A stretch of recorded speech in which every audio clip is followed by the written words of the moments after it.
오늘은 뜻으로 읽는 성경 33번째 시간으로 사무엘하 11장부터 같이 한번 읽어 보시겠습니다. 11장은 사무엘하서 11장은 다윗의 위기라 이름 붙일 수 있을 만큼 아주 특이한 한 사건을 소개하고 있습니다. 11장의 배경이 되는 말씀은 요압과 이스라엘 군대는 암몬과 전쟁 중에 있었다 하는 말씀이죠. 당시에 전쟁을 할 때 보통은 왕들이 진두지휘하고 앞장서서 싸우기 마련이었습니다. 그런데 웬일인지 다윗은 왕궁에 있었다고 합니다. 한 여인을 보고 심히 아름답게 보이는지라 이렇게 말씀하고 있죠. 백성들이 싸움을 하면서 자기 목숨을 돌보지 않고 있을 때 왕궁에 남아있던 왕 다윗이 이렇게 눈에 보인 것이 한 여인이었고 아름답게 보였다고 합니다. 사실은 눈에 보였지만 그 마음에 보인 것이죠. 느낌이라고 할 수 있을 것입니다. 이 두 가지 사실은 상반된 개념이죠. 같이 어울리지 않는 내용이기도 합니다. 백성들이 목숨 걸고 전쟁 중에 있을 때 왕의 눈에 한 여인이 보일 리도 없고 그것이 아름답게 보였다라고 하는 것은 더구나 어울리지 않고 또 당연히 왕으로서 당시에 싸우고 있는 백성들을 생각해서 있을 수 없는 그런 장면이지요.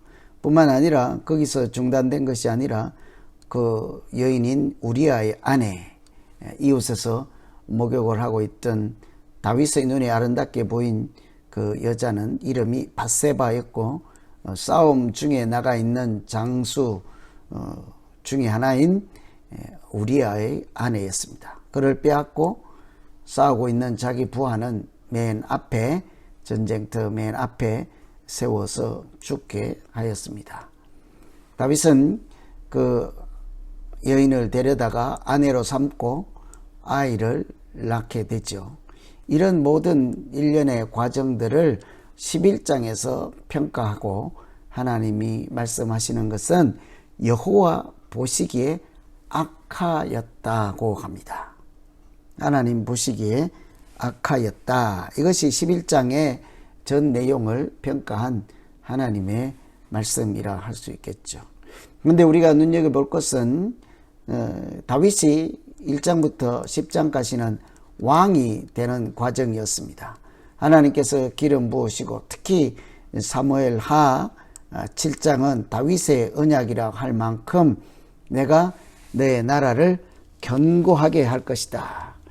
자식을 내 뒤에 세워 그 나라를 견고하게 할 것이라. 너 집과 네 나라가 내 앞에서 영원히 보존될 것이라 하는 하나님의 언약, 약속이 있지 않았습니까? 이처럼 1장에서 11장, 10장까지는 다윗이 왕으로 등극하고 가장 왕성해서 정말 정점에 이르는 시점이었죠. 우리도 마찬가지입니다. 사람이 가장 정상에 있을 때가 어쩌면 가장 위기의 순간인 것이죠. 선줄로 알면 넘어질까 조심하라 하는 말씀처럼 우리가 모든 것이 잘 될 때, 모든 것이 형통할 때, 아무 걱정이 없다 할 때, 그때 우리가 깨어있지 않고 기도하지 않고 말씀 읽지 않고 하나님께 구하지 아니하면 사실은 어느새 이런 눈을 갖게 되는 것이죠. 마땅히 보지 않고 느끼지 않고 잡지 않아야 할 것들을 잡게 되므로 위기를 맞이하게 되지 않겠습니까? 그래서 다윗은 가장 잘 나갈 때, 가장 나라가 견고하게 서갈 때 하나님께서 약속을 하셔서 정말 그 나라와 그 위가, 그 자리가 영원히 보장된다고 은총 가운데 있을 때 이런 위기를 맞이하게 되었습니다. 또 한 가지 우리가 볼 것은 사람이 외형적으로 아무리 잘 된다 하더라도 영적으로 타락하면 그 나라가 무너지게 된다는 사실이죠. 다윗이 전쟁에 나가서 주변 모든 나라를 이기고 그러나 이렇게 영적으로 타락하고 하나님 앞에 악을 행할 때 하나님께서 아무리 약속한 그 자리라 할지라도 나라가 무너지게 되는 것을 볼 수가 있습니다. 그러니 우리가 늘 기도하는 것처럼 영혼이 잘된 같이 그리고 나서 범사가 잘 되는 것입니다. 항상 먼저는 영혼이 잘된 것입니다. 그것은 다른 말로 하면 영적으로 튼튼해야 세상적으로 하는 모든 행사가 하나님의 도우심과 인도하심으로 굳게 서지 않겠습니까? 11장은 다윗의 영적인 타락과 하나님 보시기에 악한 다윗의 소행을 소개하였습니다. 그런데 그런 다윗을 나단이라고 하는 선지자가 찾아와서 책망을 하게 됐죠. 부자가 있었는데 가난한 자의 양을 빼앗아서 그것으로 자기에게 찾아온 손님을 대접하였다 하는 것입니다. 여러분, 부자 한 명이 있고 가난한 사람 하나가 있는데 이 사람은 99마리 양을 가졌습니다. 이 사람은 한 마리 양을 가졌어요. 그런데 손님이 이 부자에게 찾아왔습니다. 마땅히 이 중에 하나를 잡아서 손님을 대접해야 되겠죠. 그런데 이 부자는 이 가난한 자에게 있는 양 한 마리까지 빼앗아다가 자기 손님을 대접한 것입니다. 뭐라고 해야 되겠습니까? 그 이야기를 나단이 다윗에게 한 거예요. 마땅히 다윗은 도대체 내가 다스리는 이 나라에 그런 일이 어떻게 있을 수 있겠느냐? 당장 그 사람을 내게 잡아오라, 가만두지 않겠다 할 때 나단이 다윗에게 이렇게 이야기를 하죠. 당신이 그 사람입니다. 당신이 그 사람입니다. 참 우리가 언제든지 들을 수 있는 말 아니겠습니까? 당신이 그 사람이요. 예를 들면 우리가 사람들로부터 칭찬받고 하나님께 칭찬받고 모든 사람의 존경을 받을 때 바로 당신이 그 사람입니다 하면 얼마나 좋겠어요. 그런데요, 말이 거칩니다. 성격이 빠릅니다. 하나님께 악을 행합니다. 그렇게 사람이 예의가 없습니다. 눈치도 없고 경우도 없습니다. 그런 이야기를 할 때 당신이 바로 그 사람입니다. 이런 이야기를 듣지 말아야 하지 않겠어요. 이 다윗은 밧세바의 사건을 두고 나단으로부터 그렇게 악한 사람이라는 것을 다시 한번 경고를 듣게 되었습니다. 결론은 이렇게 얘기를 하죠. 하나님의 말씀을 업심여기고 악을 행한 일이었습니다. 11장의 끝에 다윗의 소위가 여호와 보시기에 악하였더라 그렇게 이야기를 했습니다. 그런데 이 나단이 찾아와서 다시 한번 정리를 하죠.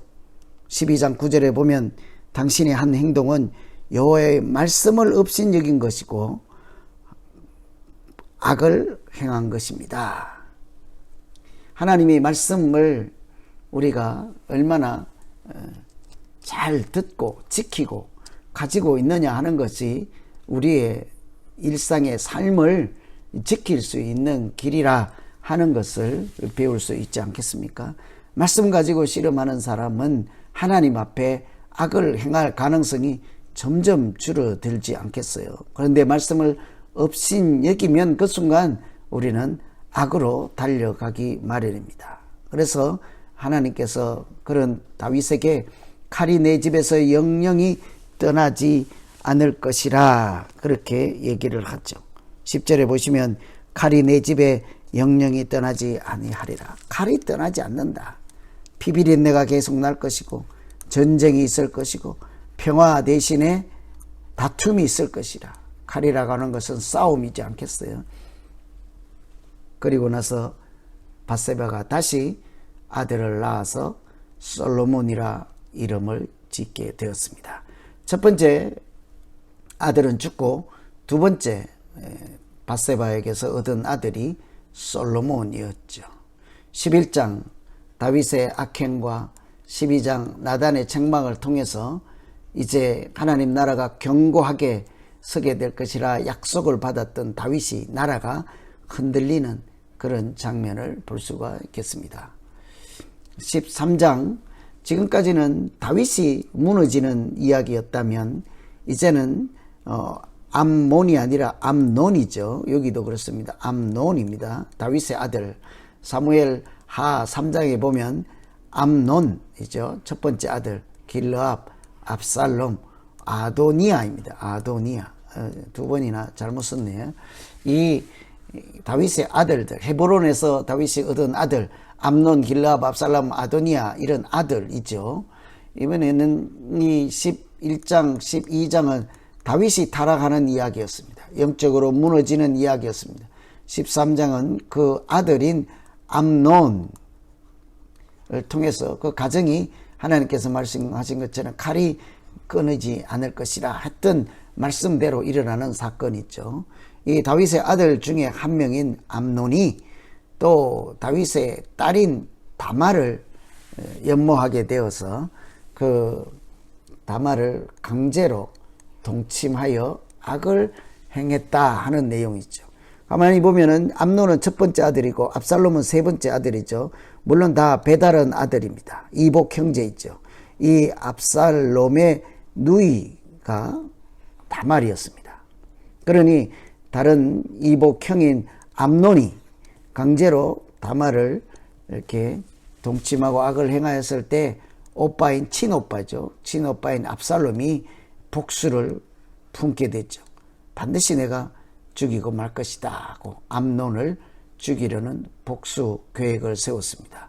그리고는 양털 깎는 시기에 자기 형제들을 양털 깎는 시기에 형제들을 다 초청하여서 암논을 그 자리에서 살해하고 자기는 외가로 어머니의 고향으로 도망을 가게 됐죠. 그래서 이 다윗이 하나는 암논은 악행을 하고 죽임을 당하게 되고 압살롬은 피신을 가서 도망을 가게 되니까 아들로 인해서 다윗이 슬퍼하였다 하는 내용이 소개되고 있습니다.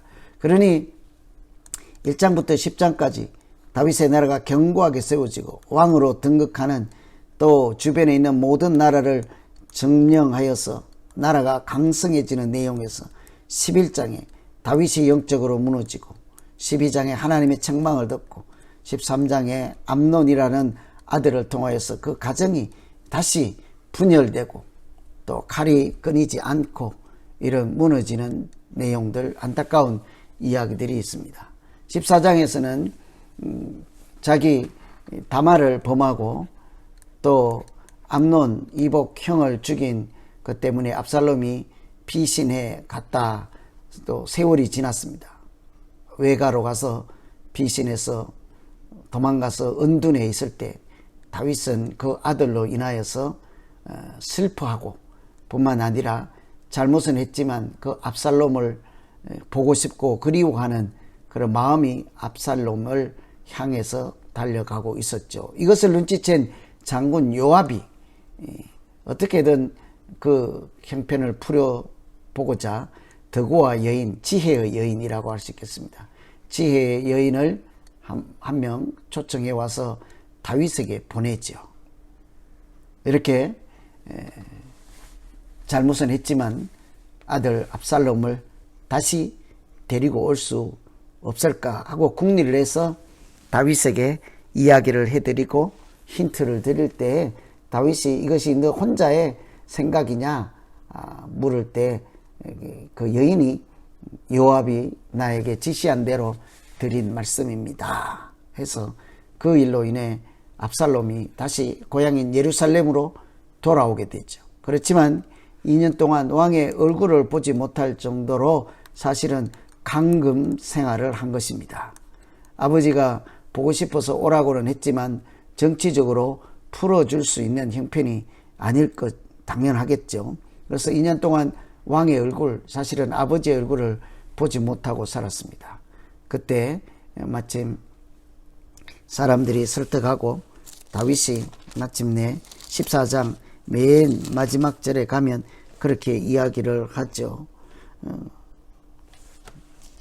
33절에 가면 요압이 왕께 나아가서 그 말을 고함해 왕이 압살롬을 불렀다. 그리고 마지막에 그 앞에서 얼굴을 땅에 대어 제라미의 왕이 압살롬과 입을 맞추니라. 드디어 아들과 진정한 만남, 일종의 화해의 장면이라 할 수 있겠습니다. 참 이런 거 보면 살인을 하고 있을 수 없는 일, 할 수 없는 일을 한 죄인 중에 죄인이죠. 그러나 그 아버지가 아들을 다시 품어주고 용서해주고 입을 맞추는 이런 눈물겨운 장면이죠. 마치 십자가를 연상케 하는 그런 장면이기도 합니다.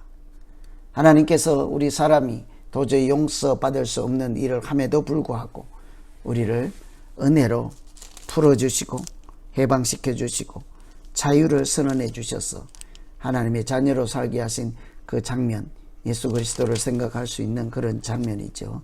이 압살롬이 귀환을 해서 그렇게 화해의 장면, 화친을 하고 다시 아버지를 만나는 것으로 끝나면 얼마나 좋겠습니까? 그런데 15장으로 가면 또다시 반역이 일어났죠. 반역.